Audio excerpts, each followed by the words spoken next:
الحمدللہ رب العالمین والصلاة والسلام علی سید الانبیاء والمرسلین نبینا محمد وعلی آلہ وصحبہ اجمعین اما بعد رب اشرح لی صدری ویسر لی امری واحلل عقدۃ من لسانی یفقہوا قولی۔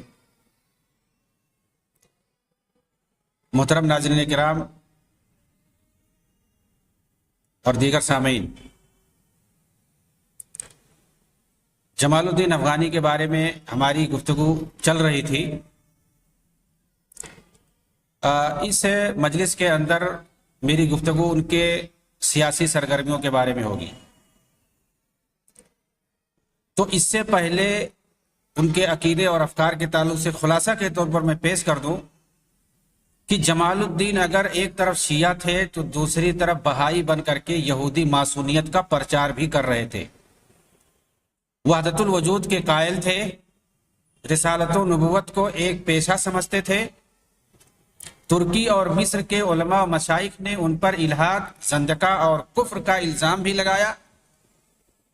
اسی طرح موصوف وحدت ادیان اور شیعہ سنی قربت کے بہت بڑے داعی تھے، اور یہی التقریب بین الشیعہ و سنہ جسے کہتے ہیں، اسی کا بیڑا بعد میں حسن بنا نے اٹھایا تھا، اور ان کے پیروکار اسے لے کر کے آگے بڑھے۔ التقریب بین الشیعہ و سنہ، التقریب بین الشیعہ و سنہ کا تو مطلب ہوتا ہے کہ شیعوں اور اہل سنت کو ایک پلیٹ فارم پہ جمع کیا جائے، دونوں کو ایک دوسرے سے قریب کیا جائے۔ تو ایک دوسرے سے قریب کرنے کا معنی کیا ہوتا ہے؟ ہر کوئی یہی سمجھے گا کہ بھائی آپ ہماری باتیں مان لیں، ہم آپ کی باتیں مان لیں، یا تو پورا مان لیں تو پورا قریب ہو جائیں گے، یا کچھ باتیں مان لیں، کچھ باتیں آپ ہماری مان لیں، کچھ باتیں ہم آپ کی مان لیں، تبھی یہ بات ہوگی۔ تقریب کا معنی تبھی آئے گا سامنے، ایک دوسرے کو قریب کرنا۔ لیکن یہاں یہ مراد نہیں ہے۔ یہاں تقریب کا ایک دوسرے کے قریب کرنے کا مطلب کچھ اور ہے۔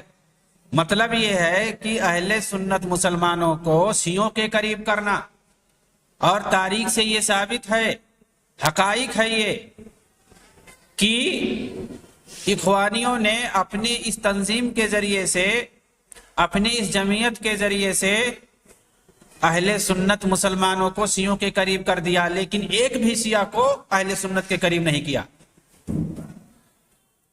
آپ التقریب بین الشیعہ و سنہ جس کو جمال الدین افغانی نے قائم کیا، اور پھر حسن بنا نے اس کو آگے بڑھایا، اور آج تک ان کے پیروکار اس کو لے کر کے چل رہے ہیں، اسی پر عمل کر رہے ہیں، وہ چاہے اخوانی ہو یا جماعت اسلامی کے ہوں، یہ سب اس کے قائل ہیں۔